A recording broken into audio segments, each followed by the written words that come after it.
Dan untuk pagi ini juga kami bawakan perhatian anda kepada satu aspek yang sangat penting. Ramai di antara warga masyarakat yang telah pun melaluinya dan akan melaluinya.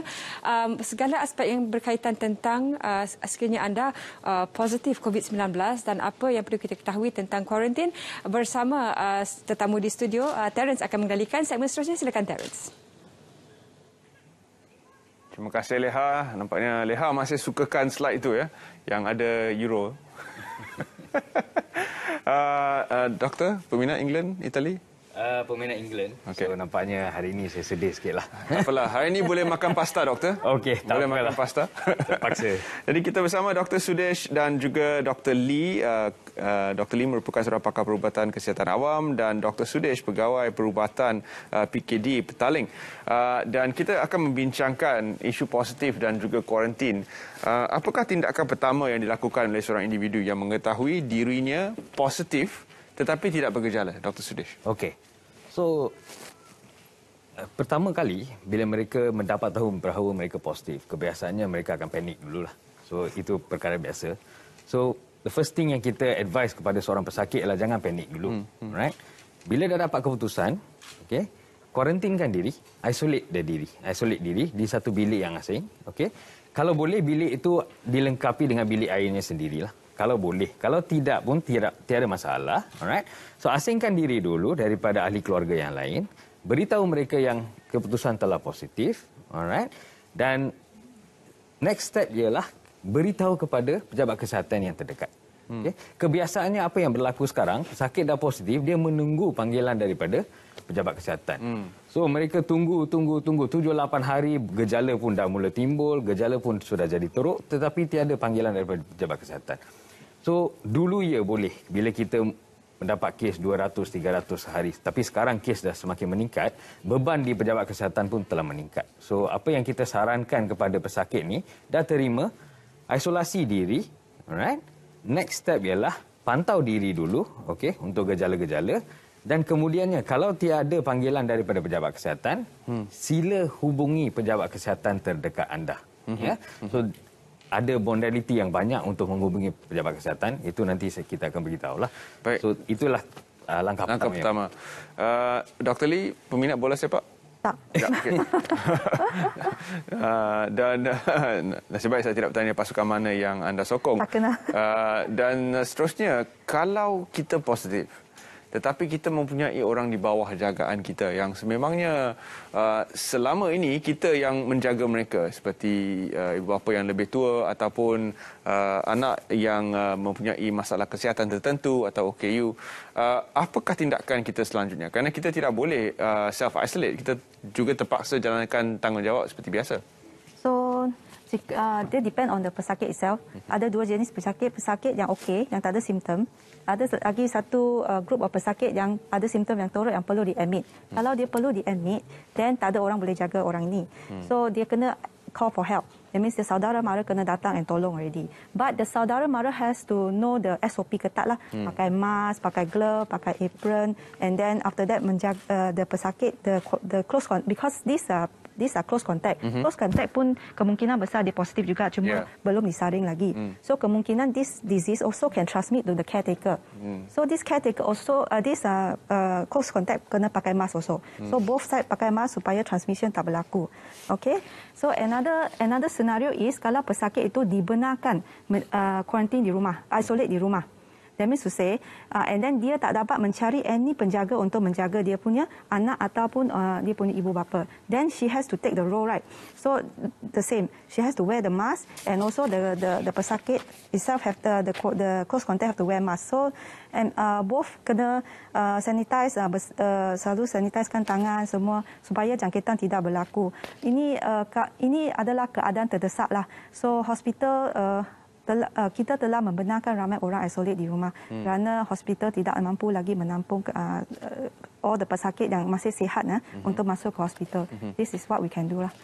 Jadi doktor, adakah kita perlu untuk memberi satu senarai ataupun kita perlu memberi satu keyakinan kepada orang ramai? Jadi kalau anda tidak bergejala, anda mungkin tidak akan mendapat komplikasi atau simptom yang lebih teruk. Apakah tahapnya di mana kita tahu, okey, anda selamat sebenarnya? Okey, kalau kita nampak kepada statistik daripada KKM, hampir 80% daripada pesakit COVID di Malaysia ni tidak bergejala sebenarnya. Ataupun mengalami gejala yang sangat ringan, di mana pesakit tu pun tak tahu adakah ia gejala COVID atau just sakit kepala biasa je lepas keluar ke mana-mana kan. So, generally tidak bergejala tidak bermakna tiada kebolehjangkitan. Okey. So, kita tak boleh bagi reassurance bermakna kalau saya dijangkiti COVID, saya tidak bergejala, saya tidak boleh anggap bermakna saya tidak boleh menjangkiti orang lain. Kebolehjangkitan tu masih ada. Okey. Tidak bergejala adalah satu kriteria untuk kita membenarkan mereka berisolate di rumah. That means we can allow home isolation. Alright? Tetapi kebolehjangkitan masih ada.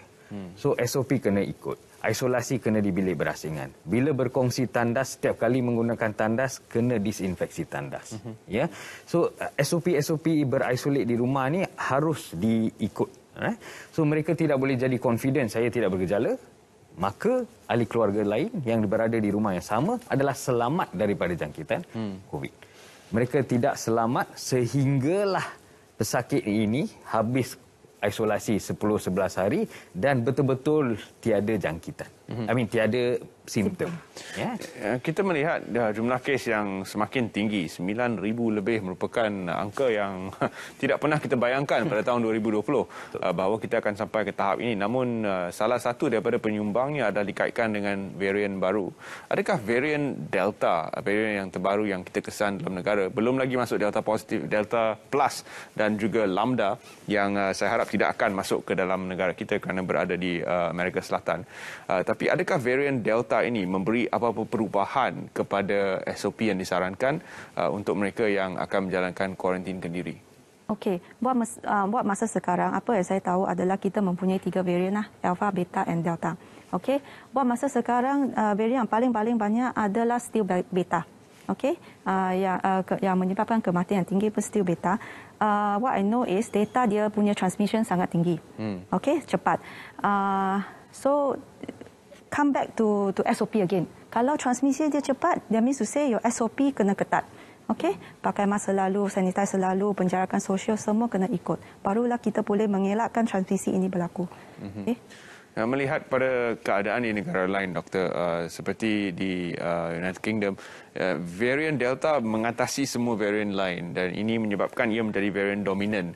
Jadi jika varian Delta yang jauh lebih mudah berjangkit ini menjadi varian dominan, adakah ia juga membawa satu petanda positif di mana ia mungkin adalah varian yang kurang berbahaya? Okey, secara general di kalangan virus ni kalau kita nampak, virus-virus yang kebolehjangkitan dia tinggi, sebenarnya dia tidak berbahaya sangat. Okay? Kalau kita tengok macam Ebola dan Ebola juga sejenis virus and all these things, kebolehjangkitan dia taklah setinggi COVID. Tapi letality dia, kebolehan untuk dia menyebabkan kematian tinggi. That means kalau 100 orang dapat, 50 orang boleh mati. In case of COVID, bila kita tengok varian Delta ni, bila masuk ni, kebolehjangkitan dia tinggi. Sekejap saja satu family boleh jadi COVID positif. Tetapi general rule lah, kita masih tidak ada data yang penuh lagi. Virus-virus yang kebolehjangkitannya tinggi biasanya tidak menyebabkan kematian yang tinggi. Ini secara general rule, tetapi data bagi Delta di Malaysia ni masih tak penuh lagi. Mungkin kita perlukan sedikit masa lagi di peringkat KKM untuk membuat sedikit kajian dan come up with the exact the exact results lah. So ini sebagai general rule lah. Mungkin apa yang disebutkan doktor juga adalah sebab Sanjit Jawed di United Kingdom begitu berani untuk membuka semula sekatan pada 19 hari bulan Julai, melihat kepada kadar vaksin yang tinggi dan juga keadaan virus Delta itu yang seperti kata doktor tadi. Daripada segi kuarantin, Dr. Lee, adakah apa-apa perubahan perlu dilakukan sekiranya kita mendapat situasi seperti di United Kingdom, Delta menjadi dominan? Okey.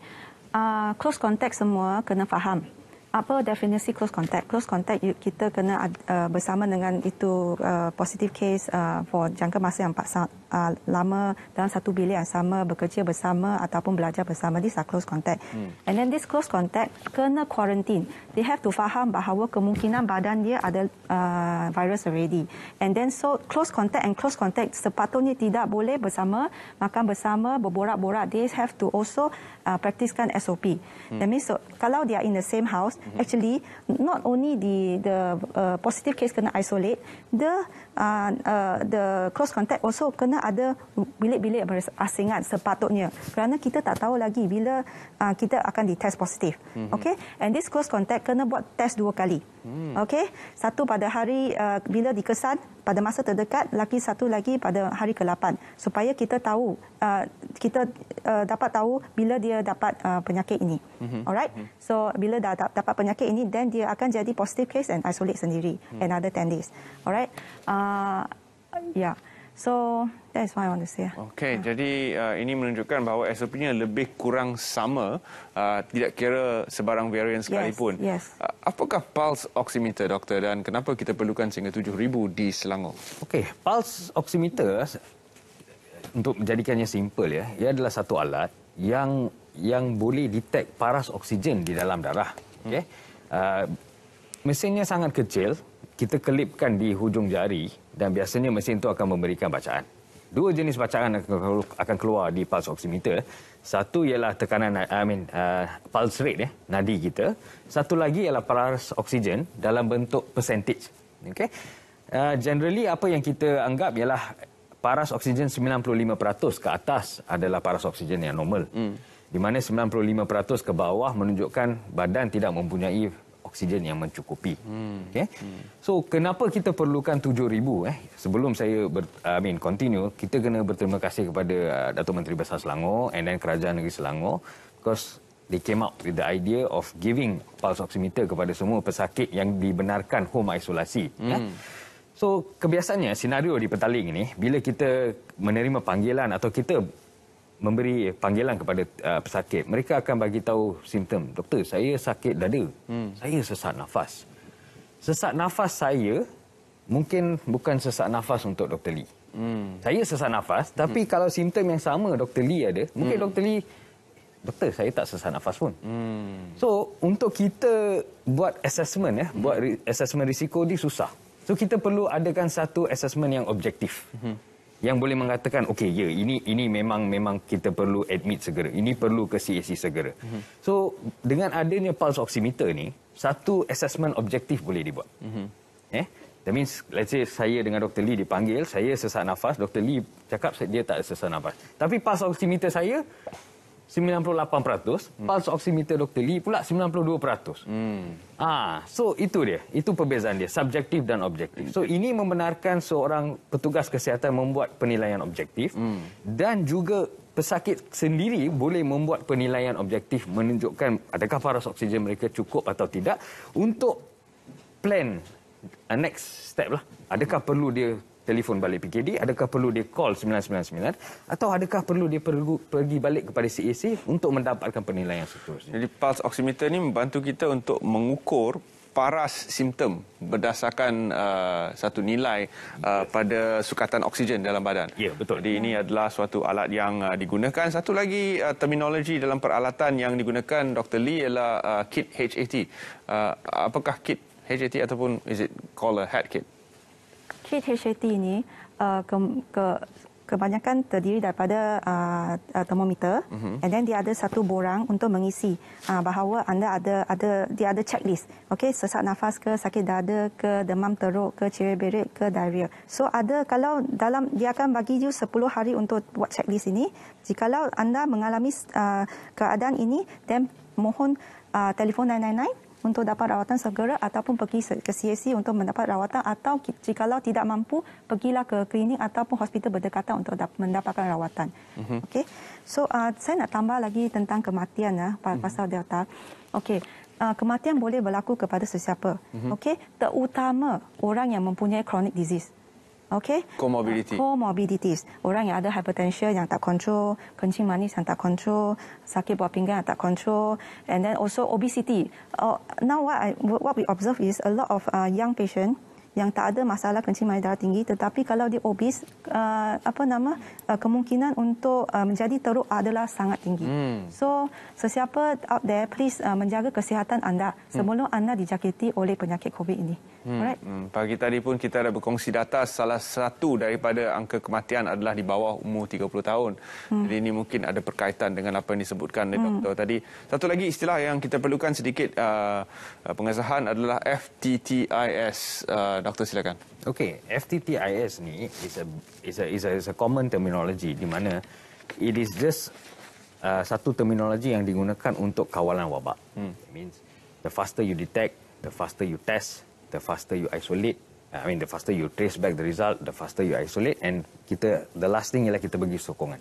Sokongan dari segi sokongan klinikal, sokongan isolasi, sokongan emosi and all these things. So ini adalah satu terminologi yang digunakan untuk kawalan wabak yang efektif lah. Okay? Fast screening, fast identification, fast screening, fast result tracing, fast isolation. Kita asingkan mereka daripada komuniti untuk mengelakkan, untuk break the chain lah, untuk mengelakkan kebolehjangkitan, dan kita memberi sokongan kepada mereka yang positif ini supaya mereka recover daripada jangkitan COVID ini. So itu adalah the basic crux yang saya rasa public should be aware of lah. Alright. Doktor, sedikit rumusan daripada anda kepada semua yang sedang menonton siaran ini, terutama sekali mereka yang masih ke tempat kerja kerana terpaksa bekerja, menjalankan ujian setiap hari, sekiranya dikesan positif, apakah nasihat doktor kepada mereka? Okey, jikalau anda memang perlu kerja, tak ada no choice, then pergilah. Tetapi SOP ketat mesti dipraktis seperti yang saya cakap tadi. And then jikalau bergejala, janganlah pergi kerja lagi. Okey, please stay at home, laporkan kepada you punya majikan bahawa you bersimptom and buat test segera. And then identify all the close contact sebelum your result come out. Okey, buat tindakan segera. Sekarang close contact, walaupun pesakit kita RTK positif, dia belum buat PCR, close contact pun kita dah suruh datang untuk buat PCR sekali. So that kita boleh detect all this patient dengan cepat. Alright. And then pasal di pulse oximeter, pulse oximeter ini is very good. Why? Because we see a lot of patient, dia cakap, doktor saya okey je. Tapi pulse oximeter di dalam darah actually dah rendah. We want to elakkan dia tiba-tiba sekarang malangnya ada ramai orang yang isolate di rumah and then dia pass away just like that in the house. Now the case yes, sekarang semakin naiklah bilangan ini. So we hope that with this and plus the HAT checklist plus the SpO2 everything, they can come to health facility even faster. Don't wait at home until terlambatlah. Okey. Baik, terima kasih Dr. Lee, terima kasih Dr. Sudesh. Kita sedia maklum kini bahawa pelbagai kelengkapan turut diberikan kepada mereka yang dikesan positif, tidak ditinggalkan begitu saja untuk bersendiri di dalam kawasan rumah. Mereka ada dilengkapkan dengan pengetahuan dan juga peralatan yang diperlukan bagi mengesan sama ada gejala mereka semakin teruk dan adakah mereka perlu untuk ke langkah yang selanjutnya, langkah tindakan selanjutnya untuk merawat apa-apa simptom yang mungkin timbul daripada jangkitan yang dialami.